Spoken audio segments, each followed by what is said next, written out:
This episode of Obscure Chatter is brought to you by Allergies. The Earth wants you dead. It's like what happens in the movie The Happening, but not really. Everything is fine. And now, on to the episode. Welcome to another episode of Obscure Chatter. I'm your host, Terri Doty. If this is your first time listening, welcome. And if it isn't, welcome back. Thank you so much for joining me today or tonight or yesterday, whenever the hell you're listening. Thanks for being here. I'm not going to lie, I feel rushed because I always do now. But it feels like it's been a bit longer than a month since the last time we chat. Like, so much has happened in the world at large, and a few things in my personal hemisphere. No, like, seriously though, it feels like time has slowed down these past few weeks. I keep wanting to say slown down, but that feels wrong. But that's my burden to bear, not yours. And when things slow down, it's rarely, if ever, when things are going well, isn't it? Things are just a different flavor of fucky each day, and we do what we can to continue on. Some days are better than others, and that's just one of the reasons why I'm grateful you're here with me right now. We're in my studio at home. Fun fact, Steven usually is in the studio with me and he's next to the booth, but he's actually on the phone. And maybe I'll get to why later, but it's a funny, like, random thing that I'm getting used to here. So Steven is literally phoning it in right now. Yeah, so things at large are heavy. That's both factual and figurative. You know it's heavy. I know it's heavy. The pets know it's heavy. Like, seriously, look deep into the eyes of your pets. They know. So, that said, I'm going to do what I can to keep you entertained as well as catch you up on the randomness that is the life of yours truly. We got a few requests and inquiries from listeners via obscurechatter@gmail.com. I'll see what I can get to. Some stuff that was brought up are just things that aren't necessarily my place to talk about. But if you really want me to talk about things like convention safety, award shows, etc., I definitely can. I just need more details on, like, what you want. Yeah, like, don't just throw, like, the word, like, bicycle into my inbox. I need context. Because I can pull from just those things, but I don't know if we're on the same page. We probably are, but let me know. So if you'd like to be in future episodes, you can send something thorough or vague. I'm not going to shame you if you just wanted to send something to me. All submissions remain anonymous. They have for a while now, and I think that's helped a lot of you be very, very, very interesting. So again, the email is obscurechatter@gmail.com. Wink. It's just like, do I wink or do I just, like, ding? Is that okay? So from now on, when you hear ding, that's me winking. I'm sorry. I had a pretty substantial amount of coffee before hopping into the booth. So you're welcome, and I'm sorry. But yeah. I want to get things really going by talking about what I've read, watched, and listened to since the last time we chat. In addition to just general inquiries, I want to thank all of y'all for sending me recommendations. I've checked out a couple of things, and added things to my queue, but also there are some things that I did not finish or DNF'd.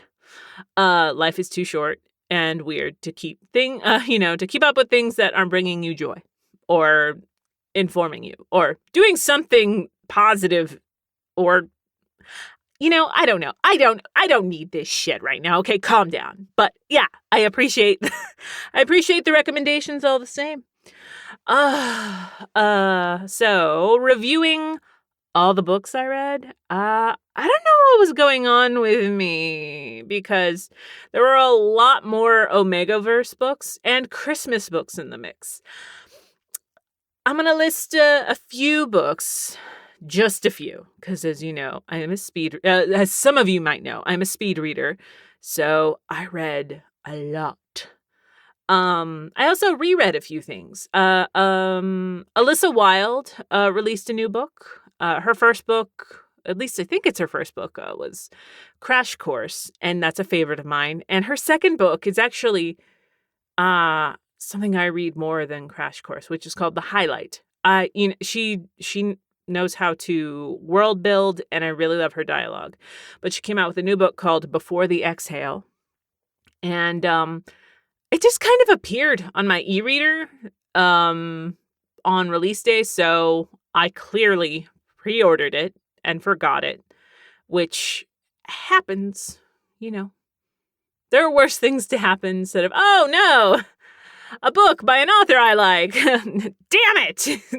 But the story follows Ivy, and Ivy is just trying to survive. She's just trying to survive college, trying to stay invisible. And this adorable, golden retriever, jock named Wes is pretty much the opposite of Ivy, and he's freaking adorable. I loved him instantly. Things get complicated and dramatic because it's an Alyssa Wilde story. So that was pretty much a guarantee. Check out a sample. You might dig it. And check out Alyssa Wilde's other books. Again, she's fantastic. Another read. I've read a few books with the premise of someone just leaving it all behind to join the carnival or the circus. And this is one of them. The most recent of that genre or whatever but it's called Written or Rewrite the Stars by Charlie Rose. I want to say Charlie Rose, but that's or Charlet. When you see the spelling, you'll figure it out. Rewrite the Stars. But it was a quick read. Liked the world a lot. Evangeline is naive but daring. Sebastian is rough around the edges but can't stay away from Evangeline. They're going to fall in love, even though he thinks he's cursed. So, is he cursed? I don't know. Well, I do because I read it, but you haven't, probably. So, give it a shot. Oh my gosh, it's already starting. The dry mouth is already starting. Sexy, right? Another book. I really don't know how I learned about The Heir and the Spare by Kate Stradling. I honestly think it might have been from seeing a Goodreads giveaway, but the library had a copy, so bless the library. We're big fans of the library here on Obscure Chatter. Wild take. Well, I don't know. For some assholes, it is, which is dumb. But yeah, I downloaded it, and I almost gave up on it in that first chapter. The end of the first chapter is like, ooh. I don't... This is not a Walla, so I don't know what that is, but... yeah, I almost gave up on it. It didn't hook me immediately, but I am glad I stuck with it. Iona is a princess, the second born, who is just trying to survive.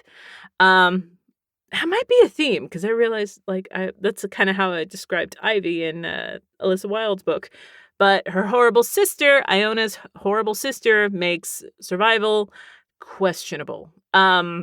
There's also a prince from a neighboring kingdom that Iona has history with, but the prince that treated her like complete crap, like an arm was broken. Yeah, wild. Didn't know she was royalty when he knew her way back when. So, drama. It's a slow burn between Iona and Joven, and it works. I hate when there's no real reason for the hate to turn into love, so this really worked for me. And I need to check out more about Kate Stradling. I really do. I really do like her writing style. A revisit, one of my revisits was by Kelly Oram, and I've read a few things by her. I revisit her books often. The Starburst Effect is something that I've read a couple of times, and it just hit my brain a certain way this time. I might have convinced Steven, my partner in crime, the guy on the phone, to read it. He surprises himself in changing up what he's reading sometimes, and he surprises me too. But the story surrounds survival again. No, well, kind of, I guess. But the story is about this girl named Lily. Lily, like so many of my heroines, apparently, is going through it. Her parents are getting divorced. She's pretty much acting like a single parent to her little brother. I can relate. And she's getting bullied by the big-time football jock who also happens to live next door. The story really takes off after Noah, the jock, has a brain injury during a game, and his memory is not the same. He can no longer play football. And the only person that really interests him after like all of this and recovery and everything is Lily. So it's interesting because if you were Lily, how do you hold on to your anger when the person you're angry with doesn't remember making your life complete shit? I mean, I'd find a way, probably. I'm petty that way. But Kelly Oram is good at putting you through it right with the characters. So this story is very special to me. If you might have picked up that it is young adult or YA. And that seems to be a deterrent for some adults, but I don't really see why. Our formative years stick with us in a special, often hellacious way. If a story is written, well, who cares if it's geared toward a younger reader? Read it. Don't read it. It's really as simple as that.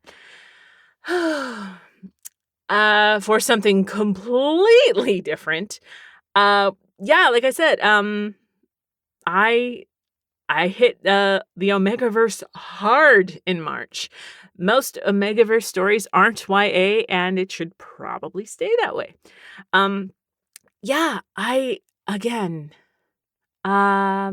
Because I've mentioned Omegaverse books before, I will not go through the motions of describing the general world of them. But again, I read a lot of them, and I'm really not comfortable with trying to examine why. So drop it. But the big one, out of all of them that I read this past month, the big one that sticks with me is Tormented Omega by Mary Magdalene, which is such an interesting pseudonym. I forget what her actual name is, but I think it's Samantha something. But if you're searching for this, look for Tormented Omega by Mary Magdalene. It's a darker story. A bit of a gut punch read from chapter to chapter. V is an Omega that thought she'd finally found her pack, her people, her forever. So things get complicated when her pack scent matches to another Omega named Marie. Again, I'm not explaining any of this to y'all, at least not this time. Deal with it. But the pack doesn't want to let V go. So they don't want to let either V or Marie go. So prepare for jealousy, betrayal, temptation, despair. It's all there. Fucking Marie. Ugh. I feel stupid because I had no idea this was going to end on a cliffhanger. I got like about 90% in. And I'm like, motherfucker, I'm fine with cliffhangers as long as I know. And it even said book 1, so I have no one to blame but myself. So, yeah. Now I don't know how long I have to wait for a resolution. And I'm fine. Totally fine. In the not knowing, like I usually am. God damn it. But in addition to Omegaverse books, I did also mention I've read a couple of Christmas books. I don't know why. I don't know why in March I'm like, oh, Christmas. It was gone too soon. Like, granted, I did just in the last couple weeks take down my Christmas tree, so I'm a hypocrite. I don't know if I've ever mentioned an Elise Camden book on here before. Most of her books are guilty pleasure reads of mine. The guys are always messy. Always messy. More often than not, they've cheated. And the cheating trope is a big no-no for a lot of people. It doesn't bother me if it's done well. But there is no cheating in this one. The Christmas Break is about a woman named Laura who loves Christmas. And I can't relate, but I know a lot of friends that go all out. So, that's Laura in a nutshell. She makes everyone feel welcome, and her house looks like Christmas vomited all over it. Her husband, Tom, thinks she's too much, and just that Laura's too much in general. So after Tom lazily gives Laura a check for Christmas, she kicks him out. Good for her. She steps into her power. Christmas wreaths and all. Tom has to grovel like he's never groveled before. And I love a good groveling. Give me a good grovel MMC any day. I like it. But yeah, I honestly, I would have loved to have read that around Christmas time, but it flew under the radar for me. I don't know why. I really don't want to know. Honestly. And there are more books. I don't want this episode to be like 3 hours of Terri being like, and then I read this. And I understand. I just spoke in third person. I do that. Terri does that. It's just something you got to deal with when you're dealing with Terri Doty, Oh my God. But remember, you can always follow me on Goodreads to keep up with everything that I'm reading in real time. And Goodreads just added a did not finish tab. It only took like a gazillion fucking years. I do hate that it still shows up like on your like updates. Like if I did not finish it, it shouldn't show up at all. That's why I also have a story graph to keep up with stuff too. Yeah. So, as far as music, I'm happy to report that Steven has finally given Orgy a chance. Oh God, the way I'm saying that, the band, to be clear. I'm not taking this opportunity to open up about how my partner is finally coming around to the idea of having an orgy. Oh, yeah. Like, I know I overshare with you guys sometimes, but no, God, orgies actually sound exhausting. Like, too much work. Pardon my French, but no thank you. But yes, the band Orgy is an easy go-to for me. And I've gotten Steven to check out Candy Ass. Trying to get him into Vapor Transmission. I've been listening to their newer stuff, but the only album I can think of off the top of my head that's newer is Talk Sick. Talk Sick. And when you say it together, it sounds like you're saying toxic. Belle and Sebastian, also been a go-to. It's good travel music. It's music that doesn't stress me out. Like, when I'm feeling anxious, there's certain music that makes me feel better. There's also certain music that really makes me feel worse. Belle and Sebastian played on a continuous loop after I got my wisdom teeth pulled. This was forever ago, but when I hear them, I just think about Steven putting me to bed and being like, hey, do you want some music? I'm like, yes. Like, not barely moving my jaw. And he's like, do you want Rat-a-tat or Belle and Sebastian? I'm like, Belle and Sebastian. And then leave me. So that's another one of the many reasons I love Steven. He let me listen to them probably at full blast. I can't remember. And if he is a fan of them, he might not have been after that. God, I love that guy. But yeah, oh God, he and I just had a big talk about another band that I really was playing a lot this last month. I've been listening to and thinking a lot about the Donnas. I don't know if I've ever mentioned the Donnas on here before, but I really do wish they'd reunite. John Waters actually hosts this event in Mosswood Park in Oakland called Mosswood Meltdown. And John has actually been trying to get the Donnas to reunite and perform there. I think they called it quits in 2012, if memory serves, 2012 or 2013. But I'd drive to Oakland for a Donnas reunion.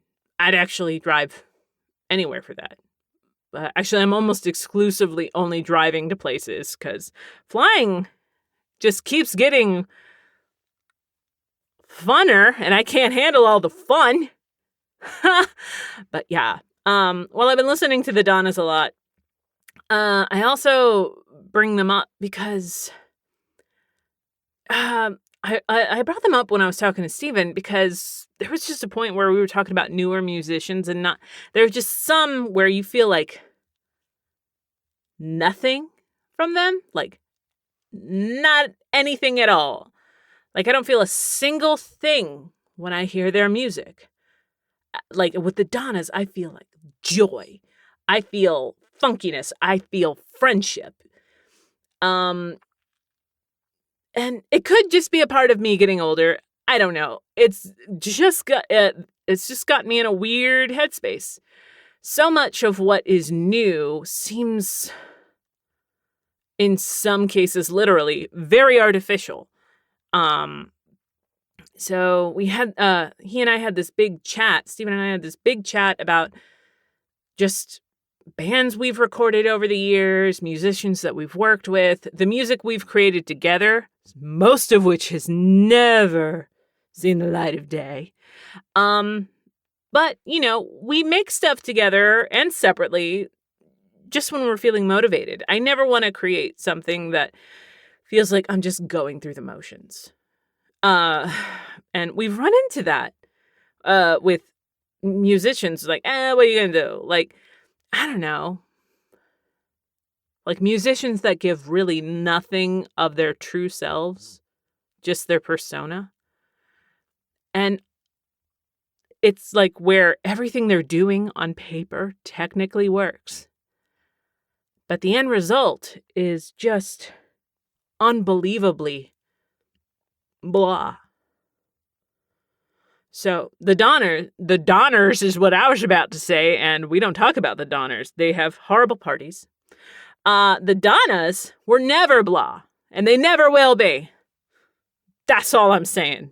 Damn it, why did I say the Donners? I was actually touring with a friend's band once, and we stopped at a random gas station. I miss like funky gas stations. I feel like those really aren't that big of a thing anymore. Hot take, Terri. But as we were pouring out of this van, these girls like ran up to me and asked me to sign their shirts. I have no idea why. Or I had no idea why. I'm just like, boo-da-boo, boo-da-boo. Like, I was just like, here you are. Like, I was waiting for them. Like, oh my God, I'm so tired of being like bombarded. But I found out later from one of the guys that they thought I was Brett from the Donnas. I've signed a few things over the years for people that definitely thought I was someone else.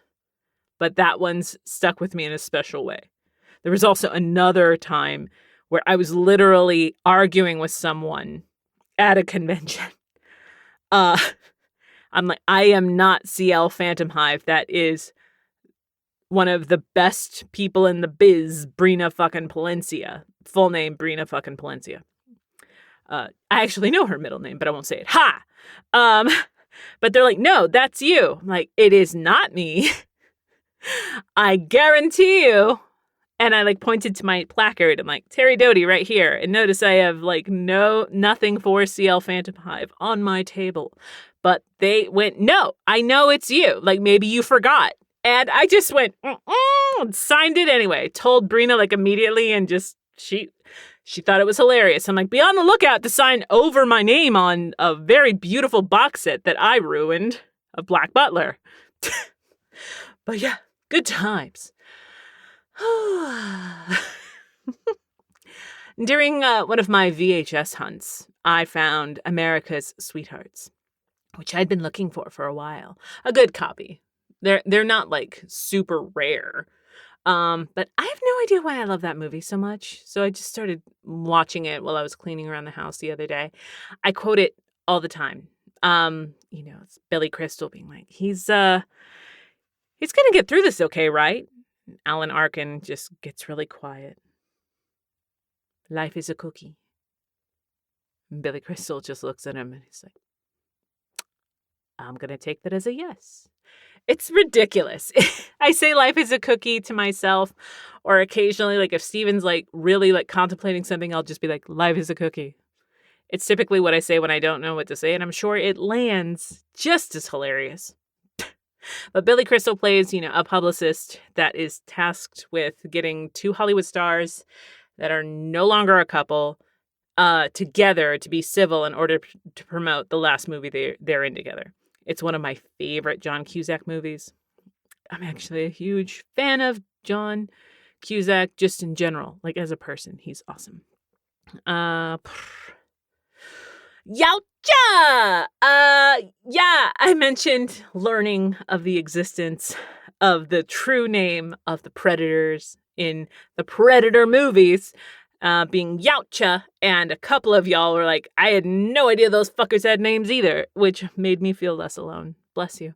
But I decided to watch the 1987, the OG, Yowcha. If you know, you know. Yowcha. It's a fun revisit. It always is. But, I say it always is. I don't remember really loving it as a kid, if I'm honest. Like, the creature doesn't really show up for a long time. Like, at least a long time in a kid brain, if that makes sense. I think the Yowcha actually has less than, 10 minutes screen time in an almost 2-hour movie. But when he does show up, man, God, I love Stan Winston's creature designs. I really do. If you don't know who Stan Winston is, get out of here. Get the hell out. Another revisit was Back to the Future. This viewing is where I learned that I'm officially, what kind of car is Jennifer's dad driving? Old. Like, I'm dead serious when I tell you, Steven and I paused the fucking movie to take a picture of Jennifer's dad's car. The car Jennifer's dad, character with no name, uses to drive up and cockblock Marty to see if there's a decent one for sale. That's what I did. Because I know how to park. What happened to me? I used to be cool. I'm still cool. Don't answer that. I'm sorry. I'm scared. Don't answer it. I really thought I'd watched new to me movies, but I didn't when I was looking stuff over. Bless Letterboxd for kind of like showing me like, oh shit, I really thought there was going to be at least one new thing, but no. I'd planned to. I did find a VHS copy of The Iron Giant. And I've never seen it. I know. Pick your jaw up off the ground. It's going to be okay. You're okay. I'm okay. Well, I guess I'm not okay for some of y'all because I've never seen The Iron Giant. It's been shocking. Shocking for some people when I tell them. I just haven't fixed it. I haven't remedied that yet. You'd think I'd seen it by now, but there's no real reason why I haven't. But when I do, I will report back, regardless of whether or not I like it. It just seems like such a perfect Terri movie. And I'm gonna be okay. You're gonna be okay. Something that shouldn't shock you at all is that I officially have caught up with Hacks. I'd just started it in our February episode, I believe. I devoured all the episodes currently available. The show is so fucking special. It's serious and not serious at the same time. You laugh, you cry, you cringe. It's got it all. Quote me on that. Posters, something. I don't know. I'm ready and not ready for the 5th and final season. I can't believe, I've got, maybe a week before, the new season drops. Or the final season. And I saw Katya in the new trailer. And that's a major win for me, baby. For those who don't know, I'm a huge Trixie and Katya fan. But that really shouldn't be anything new. I mean, I wear the Trixie and Katya hoodie pretty consistently. As far as brand spanking new shows, I'm both surprised and not surprised that no one I know is talking about Wonder Man. I'm not gonna be one of these people that pretends like I knew who the fuck he was before the show. I didn't know this character at all. I've done a lot of research since then. I think the first thing I saw Yahya Abdul-Mateen II. I think the first thing I saw him in was The Greatest Showman. Not a great film. And it's really weird how they fucked around with historical figures and people, or figures and events. But great soundtrack. That's a weird thing to be like, man, they totally made up people that didn't exist. And also like, hey, yeah, so this bitch totally fucked this circus guy, and historical historians being like, no, the fuck she didn't. Why are you saying that? But yeah, Yahya was in it, and I remember him being in it. So I think Zendaya was also. That's my first Zendaya film too. Zendaya maybe. I think it's Zendaya, but. Yahya has this gravitas to him. This gravitas. If he is on my screen, shut up. Just shut the fuck up. Yahya's on my screen. And I sat through Matrix Resurrections for that, man. Okay, him and Keanu. But I've forgiven them both, and we're all fine. We're all fine. But the biggest two things that I can recall where he fucking killed is 2021's Candyman, which wasn't everyone's cup of tea, but it was brilliant. Is it super rewatchable? I don't know. I've only seen it once, but it's stuck with me. There are parts that still fucking haunt me. And then there's also the Watchmen series with Regina King. He's so good. He's so damn good. So, knowing absolutely nothing about Wonder Man, it made Wonder Man an immediate must-see with Yahya as the lead. Sir Ben Kingsley is also great. It's fucking phenomenal. I finished it last night, and it's been greenlit for a second season. It's made me question if I'm an actor. I've been acting for over 20 years, but seeing Yahya and Ben in a scene, I'm like, oh my God. Should I just hang everything up? I don't know why, but it made me also love being an actor. I can't explain it, and I won't. I just started season 2 of Daredevil Born Again. Season 1, I might be in the minority, but I enjoyed it. Was it perfect? No, but aside from Wonder Man, what show is? Well, there's Jessica Jones. Okay, let me amend that. There's the first season of Jessica Jones. The other two, they're interesting. But she's not back yet. But she's coming back, and I think they've teased to her character already. I love Kristen Ritter so much. I would deal with Patsy coming back if it meant I got more Jessica Jones, but please don't bring Patsy back, I swear to God.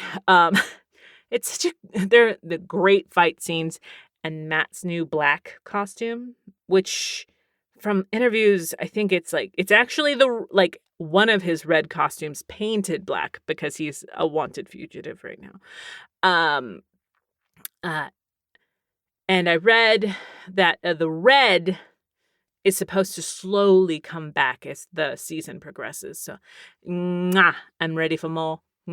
Bring it. And yeah, I've mentioned it in the last episode, but I'm still taking a break from cartoons in the morning. I've returned to Supernatural, and it's just something special. Even in the so-so episodes, everything's got a moment.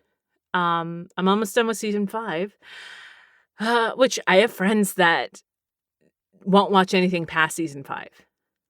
These are the same people that won't watch The Office after Michael left, or Buffy after she left, like Warner Brothers. But they consider season 5 the perfect ending for Supernatural, and I can see that. But I watch it all: the good, the bad, the ugly, and the weird. Like, is that bestiality? Episodes. I'm not going to explain shit to you. You figure it out. Oh, and I'm wondering what cartoons I should pick up after this rewatch. I'm all for suggestions, new and old. Yeah.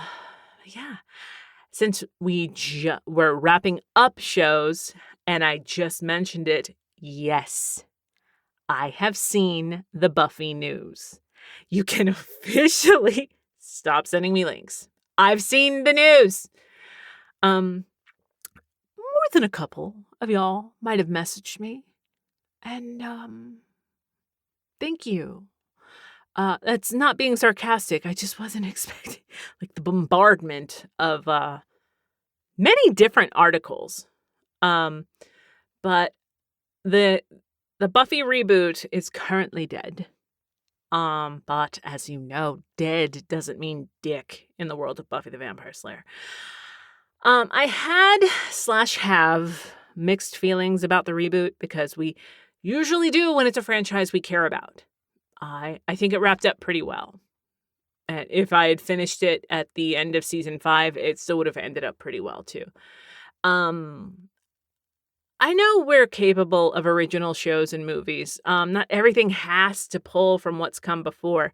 But you know what? It's very much one of the reasons why generative AI is annoying as fuck. It can't offer anything truly new. It can only recycle. That said, we truly don't know what was planned in the pilot. Planned with the pilot being greenlit. Pilots are rarely the true first episode. Hell, Obscure Chatter had a pilot episode that is not episode 1. I think I mentioned that before. I don't think that's a reveal.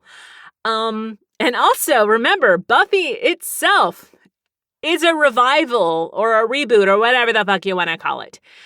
Because it was a movie first. And when it got into development to be a show, they gave pretty much everyone involved a bunch of shit. I believe Sarah Michelle Gellar's gone on record being like, Kiefer Sutherland is like, I think my dad was in that movie. They're making a show out of Buffy the Vampire Slayer.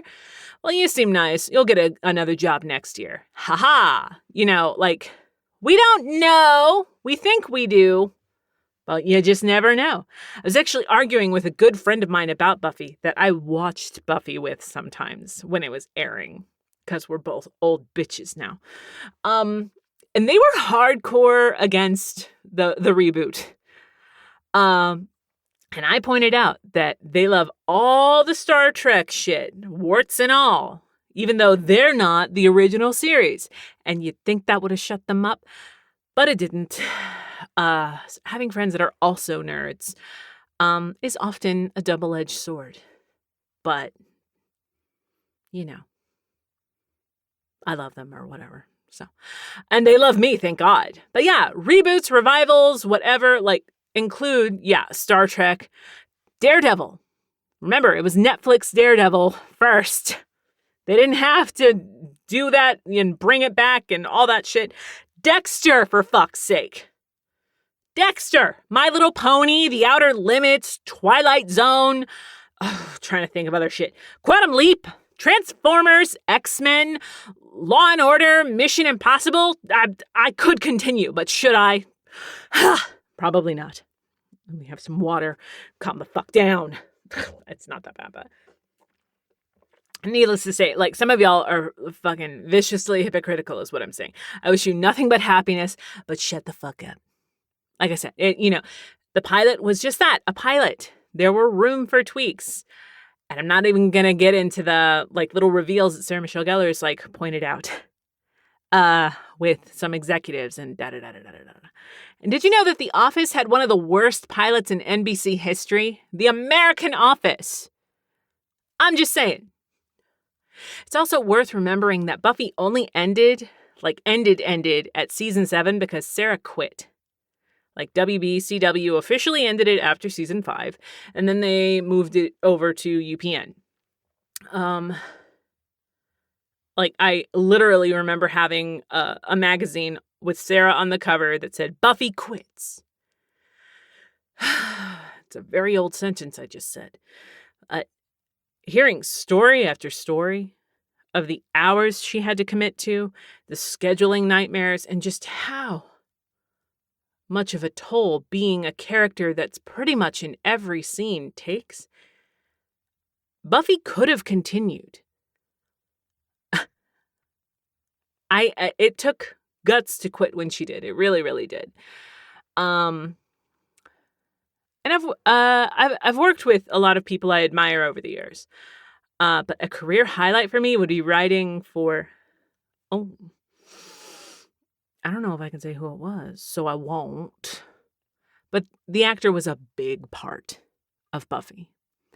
So I shook pretty much the entire time I worked with this person. And I think they knew it too. They were very kind. They would ask my opinions on reads. They would compliment lines that they loved that I wrote for them.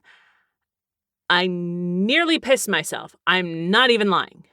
That's just a little hint of how much I love this franchise, warts and all. So, who knows what will happen next? I don't think it's over. Oh, I don't know if you heard that, but my spine just popped. We'll see. We'll see. And I do love that my love of Buffy is so well known that I was bombarded with messages. That's a win, baby. That's a win. Bless y'all. Bless y'all, keep y'all. Bless y'all, keep... so Southern sometimes. Bless your heart. No, that's me calling you a dummy. None of you are dummies. But yeah. I gotta tell you, I've learned a lot about myself since the last time we chat. I actually posted about this, but the responses revealed something that I never could have predicted. I'm assuming this is still a safe space and that you won't judge me. I'm just going to say it. I just have to say it. I have to be brave.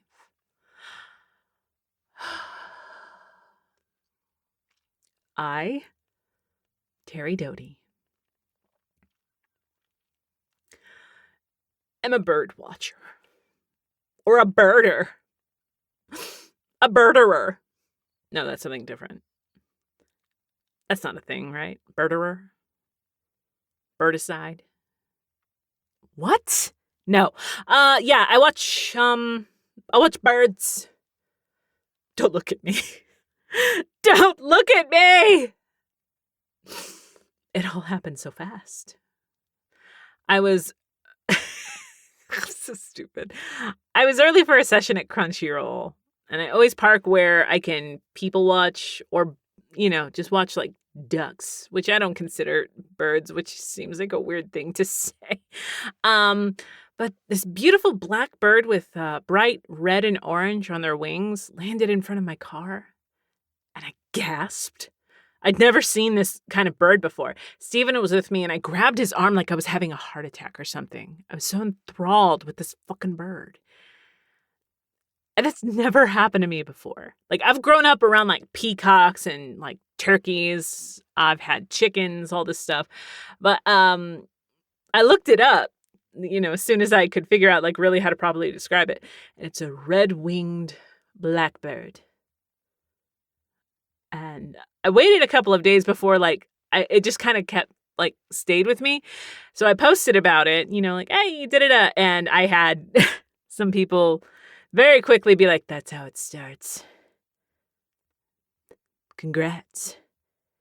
You're a bird watcher now. Like, I don't know why. I was like, how dare you? Like, especially my fellow podcaster, Zach Logan. I think he was the first person to say something about it. I'm like, no, oh my God.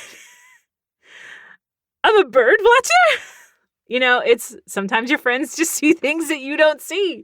So now I've got binoculars and I'm just spying on birds that are minding their damn business. I've only had one run-in where a neighbor definitely thought I was looking into their house. Who am I? It's relaxing, it's fun and educational, and who the fuck am I? Who knew? Bird watching. Not me. There's actually, been a bunch of reveals to my likes and dislikes. I started water infusions, for fuck's sake. I rarely drink soda, and I no longer drink alcohol.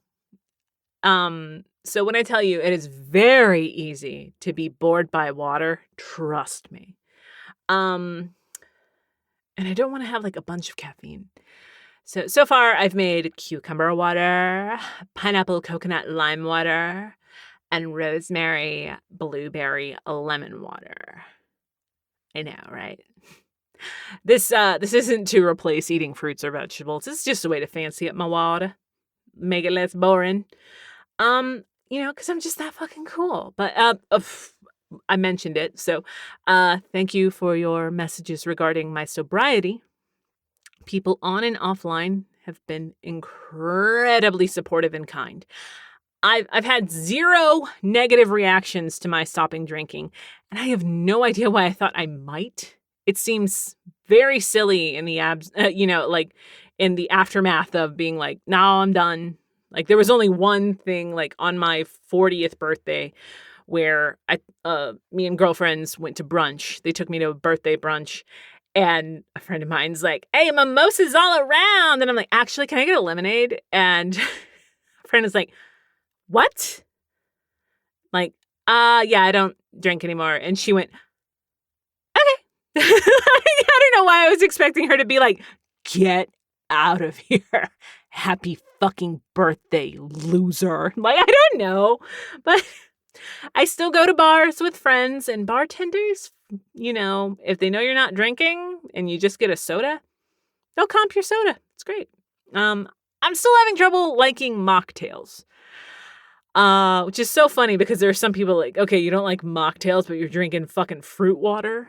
Shut up, Terry. But there hasn't been one mocktail where it just felt like they didn't add the alcohol. And if the alcohol is the key point to the drink being delicious, it's not a good drink without it. Shocking, I know.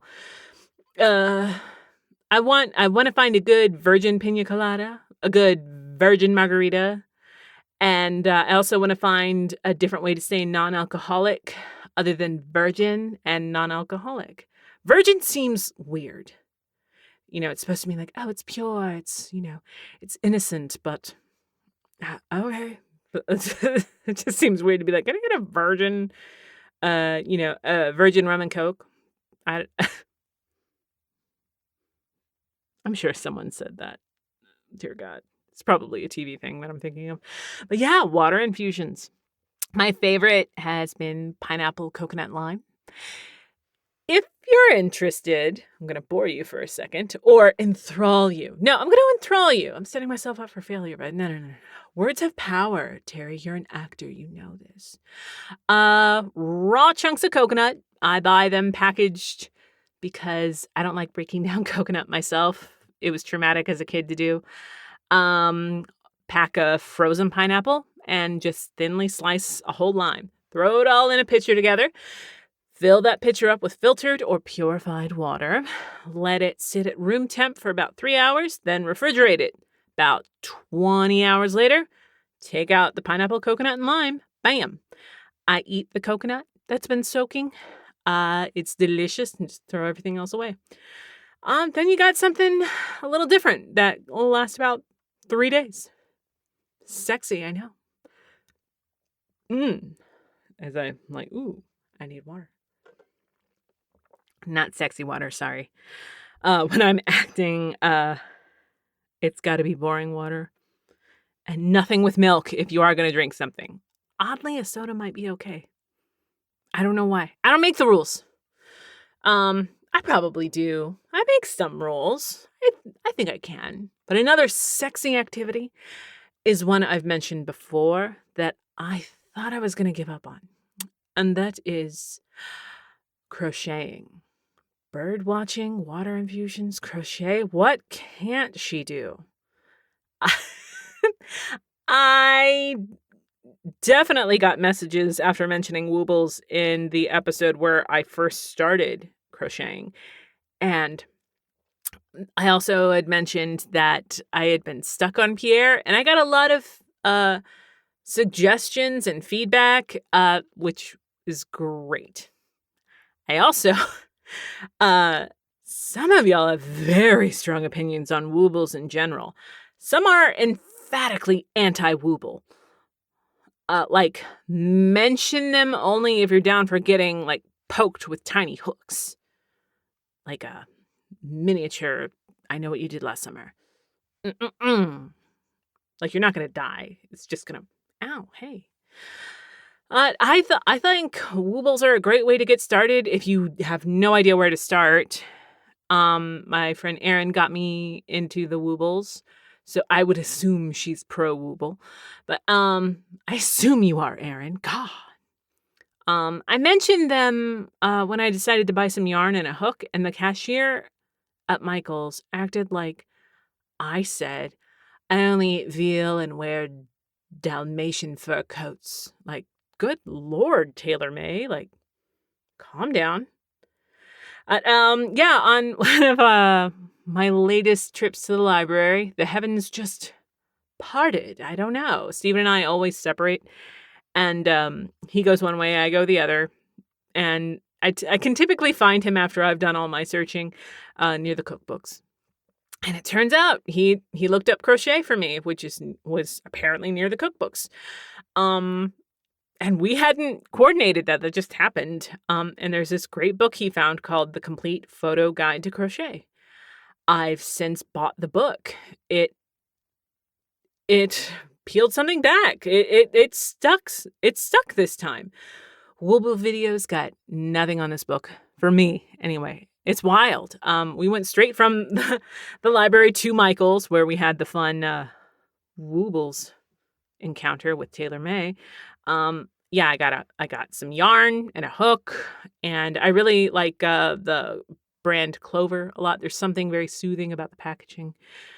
And my first thing that I made that wasn't just a chain that I gave up on and made a bookmark, was a monster hat. It's just something that I freeformed and then combined the sides together, and Steven just put it on its head. It's like, look at this hat. And I'm like, I guess that's a hat. The yarn itself, the color was called Cottage Rose, and against skin, Cottage Rose just looks like flesh colored. But Steven loves it. I can't get what is now a hat that I call a monster hat back. Is a single crochet for the monster hat. And I'm currently working on a freeform blanket with a half double crochet. Doesn't it sound like I know what I'm talking about? I'm making a motherfucking blanket. I'm shocked. Shocked as fuck. I've got miles to go before I'm going to patterns that require counting and all that, but I'm damn proud that I'm doing this at all. And, after I finish the blanket, I'm going to go back to Pierre. You don't scare me anymore, Pierre. You hear it? Yeah, hear that? Pierre! I'm not scared of you. But I just took a crochet break for the past couple of weeks. It was a break that was forced upon me because I got sick. And I'm 100% certain that I got sick by going to the fucking doctor. And this is where shit gets really intense. Now, I don't understand. Oh my gosh. Pardon me. I do understand, but I just hate it. It's, hey, here's a bunch of sick people. Let's all cramp them together in a small waiting room. And see how that goes. So it was like there, and then about 5 days later on Friday the 13th, bam, sick. You sick bastards did this to me. My body disrespected me in front of Jason Voorhees. How very dare. At least I got one good Friday the 13th this year, so there you go. But I did absolutely nothing other than drink all the liquids, including my water infusions, and sleeping. And I still had to do auditions. Okay, I didn't have to, but I always feel weird whenever I skip all of them if I'm sick. Like when I had COVID, I'm trying to think, I'm like, did I have anything? Because remember, I've mentioned before, after I had COVID, I'm like, oh my God, I might be done. So I guess I was still working at a crap job at the time. So maybe I just lucked out, quote unquote, then. But yeah, it was like a giant head cold that lasted way too long. And I cannot for the life of me turn down work even when I'm sick. I will do everything not to miss work. It usually takes my partner being like, hey, so you need to call it. It wasn't COVID. It wasn't the flu, but it just hit me hard. It really attacked my nose, and Steven is now getting over his cough, and that's him phoning it in, which I thought I heard him just now. I might have, I don't know. But I looked around like he's a serial killer or something. But he's calling, or we're on a call, so he can still kind of hear stuff. But he's in, and there were all these ways we were trying to figure out, he could still hear the session as we're recording it. And oh no, we can tap in here. I'm like, or I could just fucking call you and mute you. So that's what we decided to do. But it wasn't until he got in here that his cough still got bad. We're fine.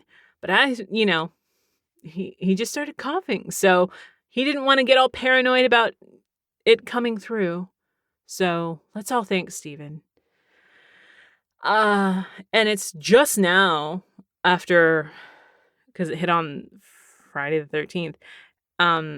It's just taken a long time for me not to sound super stuffy. Where I feel fine and I can breathe through my nose, but I still sound like this. And my God, it was driving me crazy. I'm a fucking voice actor. I cannot sound stuffy. During the first broadcast dub season when it was still Funimation, fall of 2014, I was doing Laughing Under the Clouds.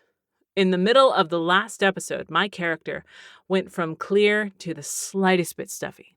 I got sick between sessions, and I told Joel McDonald, the director, that I was sick, and he did not give a fuck. He's just like, come in, and blew off any stuffiness. He's like, let's just assume Chutaro's balls drop mid-fight.